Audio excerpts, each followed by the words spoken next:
racist, totalitarian, terrorist sons of bitches in every way, shape, and form. Abraham Lincoln was born in Kentucky, but he had to leave at 8 or 9 years of age because of the political corrupt land deals. Daniel Boone had to do the same thing. Now, Abraham Lincoln wanted a victory. He didn't just want a victory to win the war, but just, you got to be winning the fight.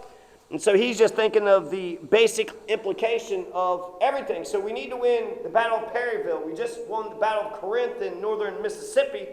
We need a good, strong battle so that way you could have the Emancipation Proclamation. You need to win the midterm elections. Once you've won some battles, won the midterm elections, then you will win the goddamn hearts and minds and hopefully the war.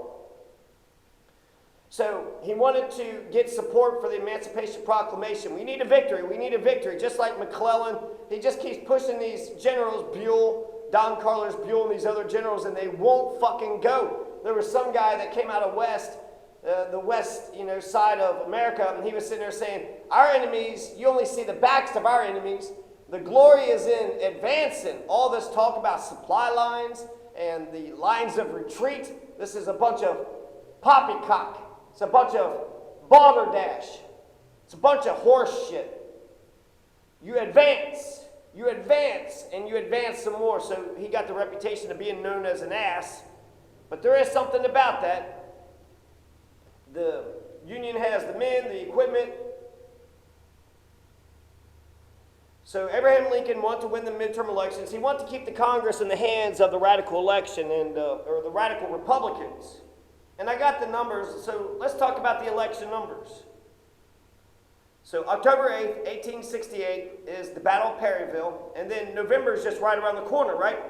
Most of the elections in America was between November 4th and November 11th.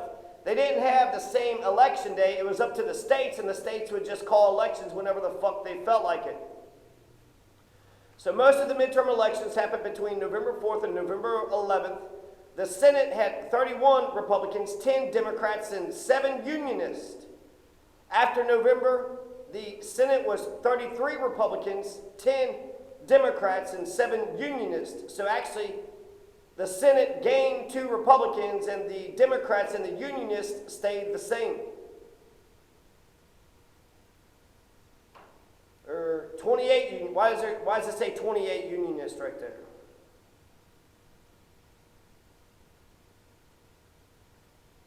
GOP, they had 104 versus 44 versus 28 Unionists. That's what it is. So the House of Representatives. So when it came to the Senate, the Battle of Perryville, whatever the fuck happened in 1862, the numbers essentially stayed the same. 7 Unionists, 10 Democrats, 31 Republicans went up to 33 Republicans. So everything status quo Joe, but the Republicans gained 2. So the Republicans gained in the Senate, but in the House of Representatives, they had got a beating. They got a pretty bad beating. The Republicans made up of 108 representatives in the House, 44 Democrats. So 108 Republicans versus 44 Democrats and 28 Unionists. After the November elections of 1862, you're going to have 86 Republicans, 72 Democrats, 24 Unionists. So 4 less Unionists, 72 Democrats, which is up from 44, 86 Republicans, which was down from 108. The Republicans still control the House of Representatives, but they only controlled by 14 votes, 86 to 72. 86 to 72 with the 24 Unionists being essentially the kingmakers. The 24 Unionists are going to be the ones that are going to bridge the divide. They could do the nuclear, option, get all 86 Republicans on board, but all they need to do is just get 14, maybe 7, about 10 Unionists or so in order to get the majority, even if some of the Republicans don't go along with them. So that's going to be a downturn. The election in November 1862 was actually a downturn for Lincoln and the Republicans, but the Senate, you had 2 extra Republicans that were added. Now there's also economic issues, there's the preliminary Emancipation Proclamation, and then there's also Midwest regional issues that's going to play into the election. I'll get back to those, but first we need to get to the battle. What the fuck is even going on? What is this damn battle about? The Battle of Perryville is actually going to begin over a goddamn creek, over a body of water. The 10th Indiana is going to come upon Doctor's Creek, which is by Peters Hill, and I wonder if these were the names before or after, but you got Peters Hill. Is this the hill you're going to die on? Yes, I'm fucking thirsty, and I'm going to go get a drink at Doctor's Creek. Doctor's Creek, Peters Hill, the 10th Indiana is going to start fighting with the Confederates. And that's what's going to start the Battle of Perryville. So it's actually kind of crazy because the Confederates have invaded. It was Bragg, and then I want to say Kirby Smith was around there or some shit. And they marched all over the place. They were in Lexington, Frankfort, they went to fucking Louisville, they were going up to Cincinnati. Scared the shit out of Cincinnati to where they had organized as fast as they could.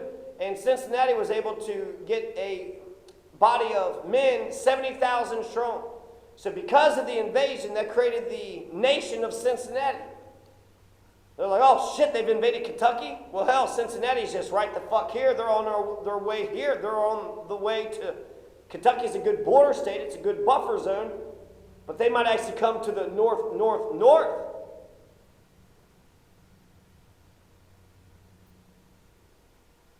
So let's see. We won the Battle of Corinth. We won the Battle of Perryville.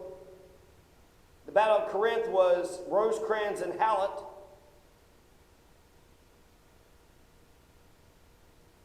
Who raped Kentucky's neutrality? Who raped Kentucky's sovereignty? Who raped Kentucky's precious, pure virginity? First, Leonidas Polk and the Confederates. The Confederates fucking raped neutral Kentucky first. 100,000 Kentuckians are going to fight on the side of America. 25,000 Kentuckians are going to fight for the Confederate rats. Of the 100,000 Kentuckians, it's either 100,000 or 125,000. 25,000 are black folks, so the black folks are equal to the white supremacist racist. 25,000 black folks, 25,000 Confederates. Most Kentuckians, like 60 to probably 80%, so 4 out of 5 Kentuckians who fought in the war fought on the side of America, fought on the side of Abraham Lincoln, fought on the side of the Union, fought against slavery. After Perryville, the Confederates are never going to threaten Kentucky ever again. So they get their ass kicked in Perryville. The numbers weren't even close. It was like 37,000. Don Carlos Buell is going to have an army of 37,000 versus Braxton Bragg's 16,000.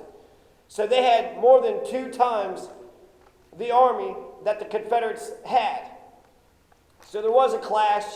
There were people that were getting shot, and it only lasted a day. And then at nighttime, Braxton Bragg is going to fucking skedaddle. He's going to run away, and he's going to go back to Tennessee, never to come back to Kentucky ever again. So the Battle of Perryville was very significant militarily, politically, for the state of Kentucky. The Lex is Rex, resistance to tyranny is obedience to God. So let's see. Once Robert E. Lee was defeated, the bulk of the Confederacy just fucking quit. Once Richmond was taken and Robert E. Lee was defeated, the Confederacy just gave up. They're like, shit. The whole thing just folded up and fucking disappeared overnight. Just kind of dissolved. Kind of shriveled up into nothing. A skirmish over water source is going to turn into a full-fledged battle. That's near Peters Hill, Doctor's Creek. Don Carlos Buell is going to get kicked out because he didn't crush Braxton Bragg's army when he had the chance. You push Braxton Bragg out of Kentucky, why not chase the bastard and try to pick off as many of them bastards as you can? So it was a Union victory because they're going to clash, and both of them had handfuls who had died, but it was the Confederates who ran away. So Perryville is going to stay in the hands of the Union. Perryville is going to stay in the hands of America. So the Kentucky invasion was to see an explosion of recruitments into the Confederate ranks that never happened, it never materialized.